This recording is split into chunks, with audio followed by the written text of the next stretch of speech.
মার্কিন সামরিক ঘাঁটিতে আবারও হামলার হুমকি দিয়েছেন ইরানের সর্বোচ্চ নেতা আয়াতুল্লাহ আলী খামেনি।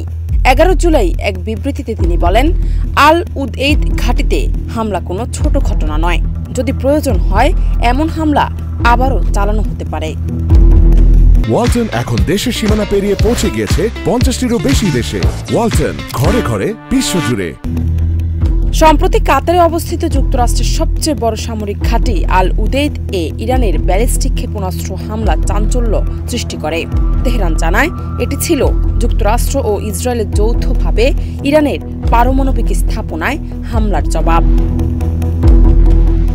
মার্কিন প্রতিরক্ষা দপ্তর পেন্টাগন আল আরাবিয়াকে নিশ্চিত করেছে ইরানের একটি ক্ষেপণাস্ত্র ঘাঁটির গুরুত্বপূর্ণ স্থাপনায় আঘাত হেনেছে।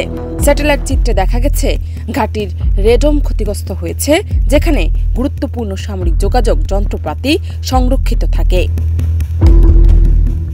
মার্কিন জয়েন্ট চিফস অব স্টাফের চেয়ারম্যান জেনারেল ডেন কেইন বলেন, আমাদের শক্তিশালী প্রতিরক্ষা ব্যবস্থার মধ্যেও ক্ষেপণাস্ত্র প্রবেশ করেছে।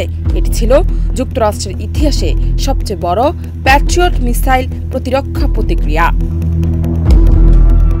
এই ঘটনায় আবারও উত্তপ্ত হয়ে উঠেছে মধ্যপ্রাচ্য। বিশেষজ্ঞরা বলছেন, ইরান ও যুক্তরাষ্ট্রের মধ্যে চলমান উত্তেজনা যে কোনো সময় আরও বড় সংঘাতে রূপ নিতে পারে।